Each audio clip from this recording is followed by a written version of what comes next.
When it comes to ABK in the UK, things aren't going so well. We all know what's happening with ABK. I'm not going to gloss over that fact. Going to dive right into the bullet points here, my friends. The UK is set to rule on the Activision Xbox deal here in the near future. Now, in a very long-winded post in the New York Times where they talk about how all these different entities around the globe are looking at antitrust regulations. You've got the EU, the UK, the US, and everybody in between looking at all this stuff. Microsoft has found itself sort of in a unique position where everybody's looking at the Activision deal, and they're set to rule on it here in the next, we'll just say, couple of months, right? You have the FTC, you have the EU, you have the UK. Those are the big entities who we are waiting for right now. And buried deep within that post is this little statement, which didn't catch too much coverage, but it's really worth pointing out. This is from the New York Times. They point out, they say, Microsoft's legal team also expects the antitrust authority in Britain to oppose the transaction, while it believes the European Commission is open to potential remedies, according to four people briefed on the matter who were not authorized to speak publicly. That, my friends, is a pretty big deal. If the UK comes out and says, nope, we are not going to allow this to happen, does that mean the entire deal is off around the globe?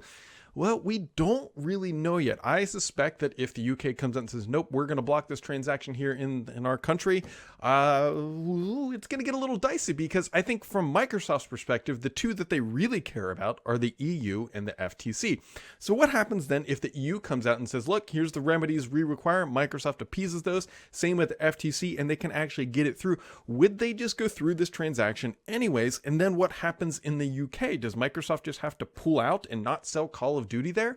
It would be really interesting to find out if, because the EU has its own entity and the UK effectively left with Brexit, and not to go into the political bent here, would they just get steamrolled because they're too small of a country that Microsoft just wouldn't care, and it's too big of a priority to be like, okay, UK, those people just can't buy the Call of Duty, the games anymore? That would be fascinating to watch. And also, which brings another question. What if the EU says, okay, we agree with this, and then the FTC says, nope? Well, the FTC just got a little bit of a black eye trying to block Meta from buying a fitness VR app, and they lost in the courts. Microsoft also still seems confident that they can win in an actual court battle, not necessarily head-to-head with the FTC, but when it goes to the courts, they think they still have a very good chance. And it sounds like, again, from even Microsoft's own writings, that, of course, they're not going to say, no, we don't think this is going to happen. In the EU, they actually do have the remedies to get this through.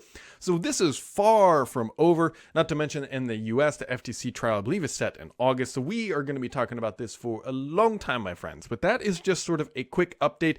And it looks like the UK is set to block this. And then it's going to really see, does that tip the hand of the EU and say, like, well, maybe we should join our UK brethren and do all this? I suspect it probably doesn't. And they're going to rule on their own accord. And of course, we'll wait to see what happens in the US. So there you go. There's your quick update about what's happening in the UK and FTC and all that stuff. And if you want to stay updated on everything else in the world of Xbox and beyond, make sure to keep it subscribed here, because the only BS on this channel is me.